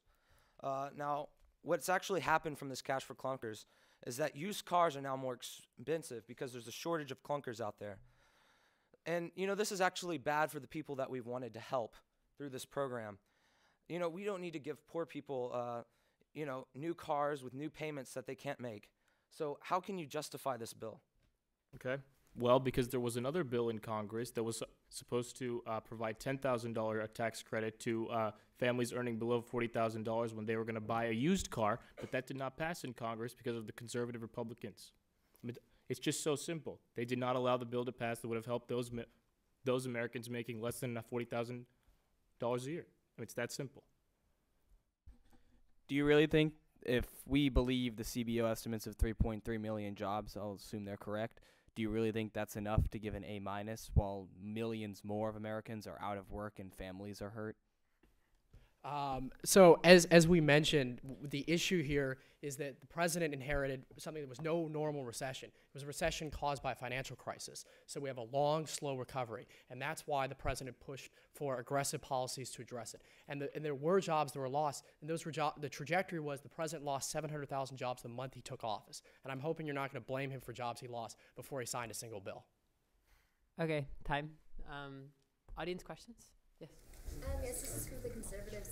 You mentioned a tax holiday, but how in the long term will this promote our economic growth and let alone our jobs if it's going to end eventually? Well, actually, I would favor a permanent corporate tax holiday because corporate taxes are corporate taxes are one of the most inefficient forms of taxation out there. It's actually double taxation. Long term, we'd hope to see tax reform where we shifted the taxes away from income taxes and corporate taxes to a value-added tax, and that would stimulate saving rather than an income tax stops you from encourages you not to earn money. A consumption tax encourages you not to spend it, and the economic effects of that and the simplification that would result to our tax code would result in immense dividends for our economy. Can I just make a quick point, Rich here? Professor John Diamond came out with a paper last week saying a value-added tax would hurt the U.S. economy. So Who is Professor John Diamond? Oh, he's a professor here at Rice University at the Baker Institute. I guess you don't know him. No, I don't know. That's sad. That's sad. You don't know your own professor. You're right. I don't know sad, him. Sean. You're right. I don't know him, but there are a lot of professors. But I think we should read the paper, Sean, before you argued for this. Professor John Diamond is not next God. Question. We're not talking value-added Okay, tax. next question. Also, please pass your sheets along to the side so we can start collecting. Yeah. In 2006, your party, Rice Conservatives. We're not Republicans. We're conservatives. There's difference. I think calling Bush was a Republican. He wasn't a conservative. So please don't associate us with that. Seeing as how the only party which seems to implement your ideas as the alternative to their party is the Republican Party, between 2001 and 2006. Okay, between 2001 and 2006. You see the expansion of government care through Medicare Part D. You see immense cuts in revenue through tax cuts. You see, the initiation of wars, which you may or may not agree with, but you should acknowledge are hundreds of billions of dollars. And yet you tell us now that you should be trusted as the party of business. Okay, we're not.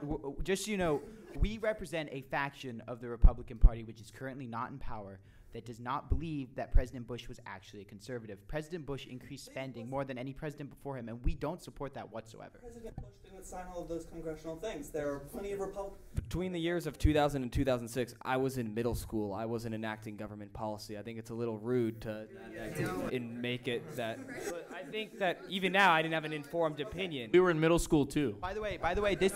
Okay. Hey, what happened in Yeah, 2000? middle school. We're smart, not that smart. Let's move on to the conclusion. So let's move on to the concluding statements, and then we'll have time for questions. Sean, if you want to start with a 2-minute conclusion.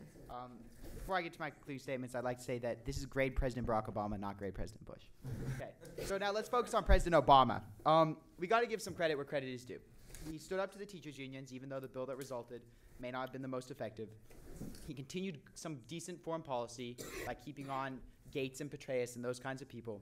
And he ended rescissions from healthcare, which is the only decent part of an otherwise unsalvageable bill. But he also did a lot of damage. Through the Dodd-Frank bill and the Affordable Health Care Act, he committed 2 huge constitutional violations. He savaged our healthcare industry, which is 16% of the economy.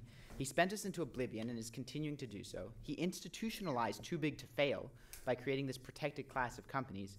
And most of all, he failed to create jobs for the average American. And all these arguments are all very complicated, and there are lots of numbers. But in the end, what matters is the spirit of America. The spirit of America is individualism and entrepreneurship. If you look at a society that embraces the opposites of collectivism and security, take a look at modern Japan. They've embraced those things, and for the past 20 years, they've had steady and significant decline. Obama has pushed us closer towards this idea of collectivism and security and away from individualism and entrepreneurship. So even though he's had a few decent achievements, overall, we feel that he deserves a D- for taking us away from the American spirit. Thank you. Neeraj? President Obama took office 640 days ago with numerous obstacles facing the country. We had an economy on the brink of a depression, we were engaged in 2 wars, we had spiraling healthcare costs and millions uninsured, and we had a floundering education system. However, Obama worked tirelessly to address each of these concerns. With regard to healthcare, he reduced inefficiencies and waste, he curtailed crippling cost inflation, and he expanded health insurance access. In education, he promoted competition to better the quality of K-12 schools, and he reduced the cost of higher education. In foreign policy, he restored America's moral ascendancy in the world. With regard to the deficit, he made investments now to reduce the deficit in the medium and longer term. On Wall Street, he stabilized the financial sector to prevent another economic crisis like 2008 from occurring. And on Main Street, he both prevented the Great Recession from becoming the Second Great Depression and created millions of jobs. In short, President Obama took significant strides in healthcare, foreign policy, the economy, and education. These legislative accomplishments would be historic for 2 terms, and President Obama accomplished them in less than 2 years. Less than 2 years. However, all the problems have not been solved. There is still much work to be done, not only in the areas we discussed today, but also in other areas such as climate change and immigration reform, both areas in which President Obama tried to advance legislation only to have it blocked in Congress by conservatives. Taking into account both his successes and his setbacks, the overall grade for President Obama is an A-. As President Obama himself said, the true test of the American ideal is whether we're able to recognize our failings and rise together to meet the challenges of our times. The road ahead will be hard, but President Obama has clearly passed the test. Okay, thank you.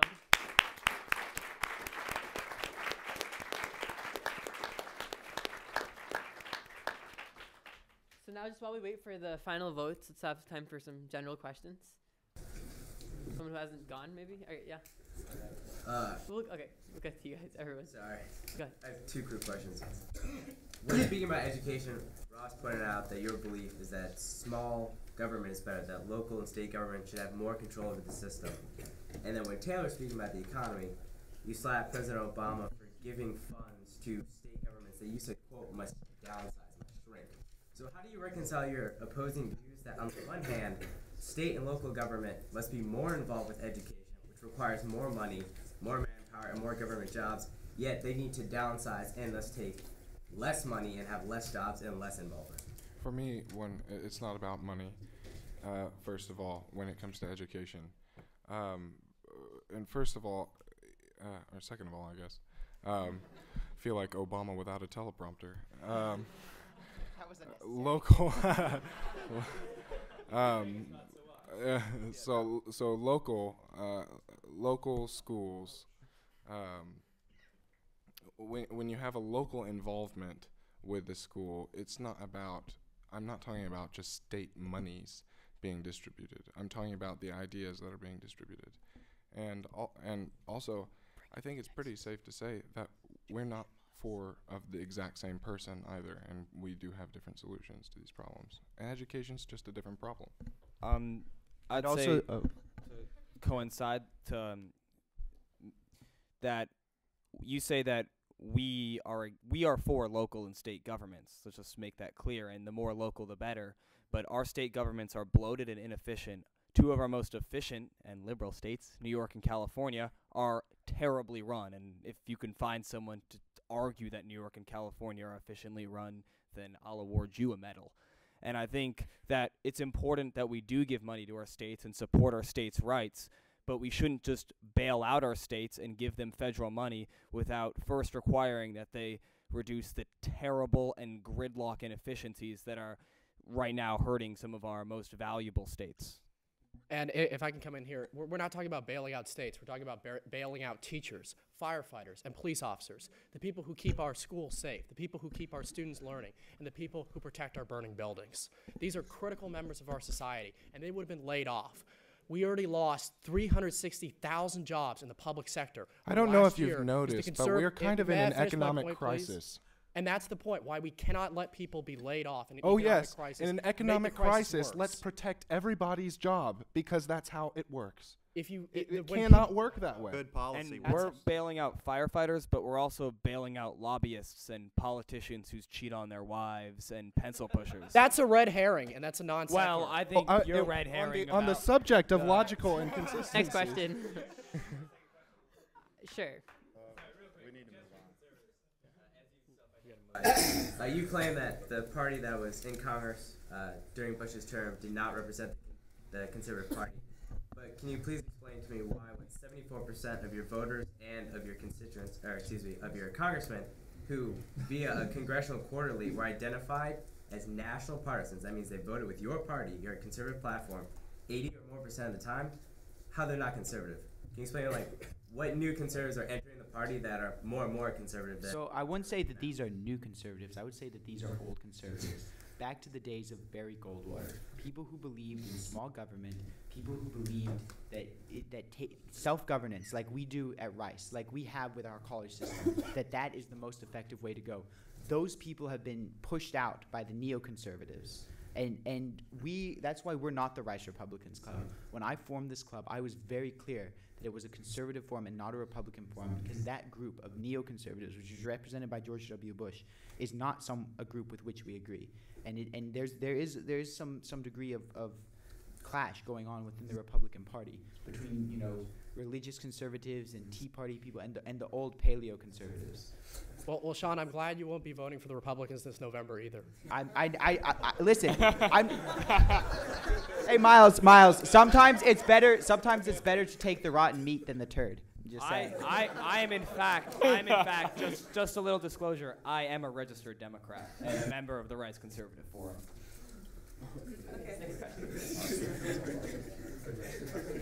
So this is a question about foreign policy. You guys, when you were talking about terrorism, you talked about how Muslims hate us and blah, blah, blah. So my question is, what is the primary cause of terrorism? Is it the fact that we have a lot of political interference in the Middle East, or the fact that they hate us because our culture is against what they value? You've just asked probably the largest question of our century. And to ask us to answer that in 5 minutes is crazy. But it's an amazing question. I'm sorry. I didn't mean to insult you. But here's the issue: is that in the 1600s there was a Muslim theologian that switched, that actually asked for reason to be taken out of Muslim theology.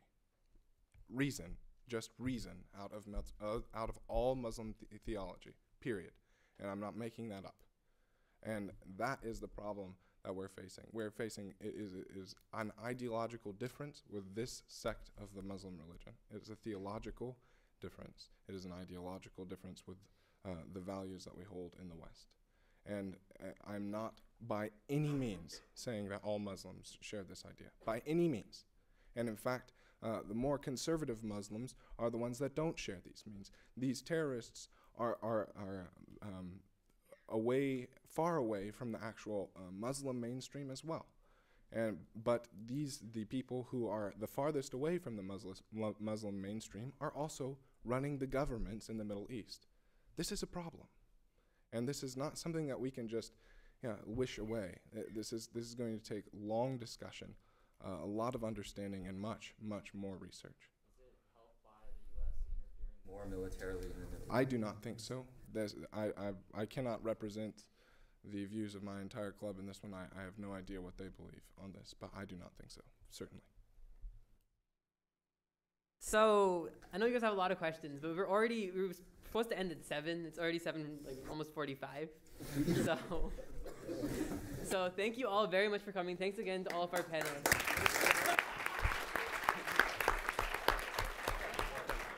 Okay. And Obama's final GPA, so the GPA at the beginning was a 3.07. It is now a 2.9. So conservatives for the win. Okay, thank you very much for coming.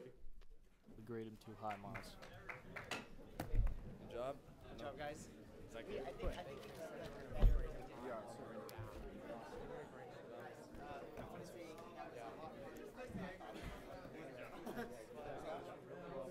Yeah, you did a great job.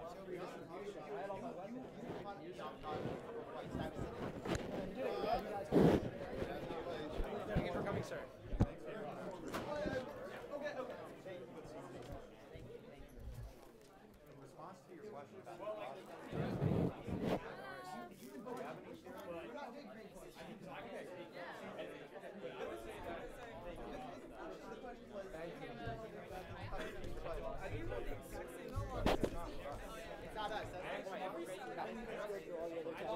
Oh, okay.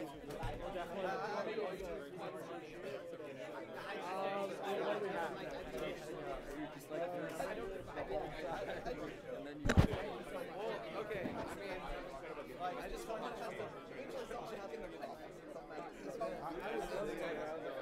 Oh, thank you.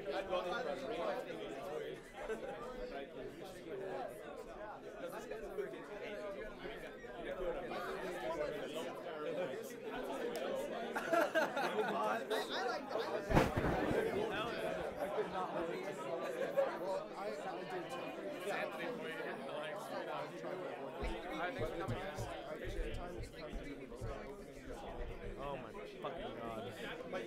I understand. We gotta hit the question.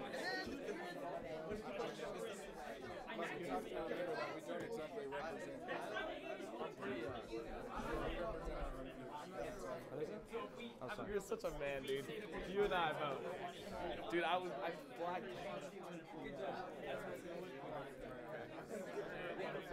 I made it to practice. I made it to top.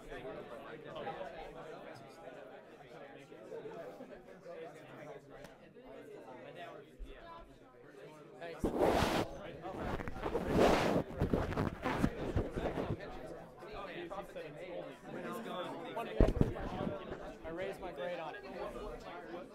Well done. Thanks for asking your question. Anthony. I know. You have a meeting.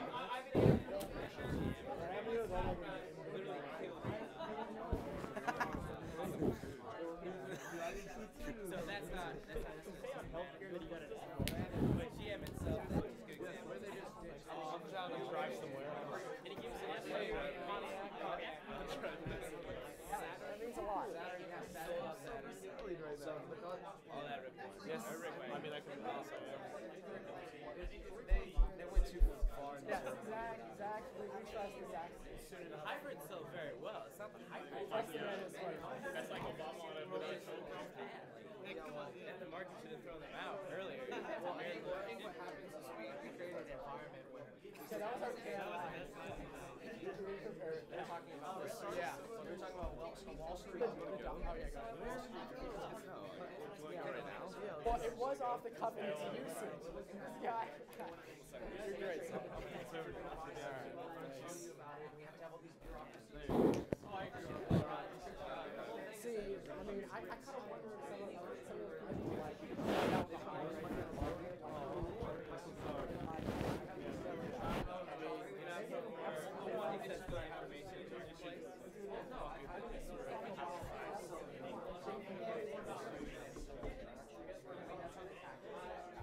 Great job.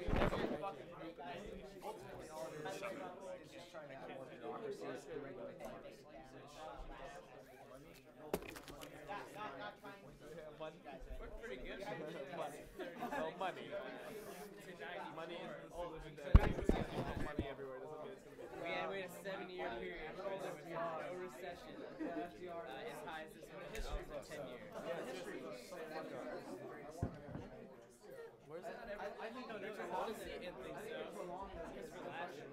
That was Ambassador Durocher. That's disputed. No one agrees that he ended. I think we had 80 people. Did you ask like 80 or 90?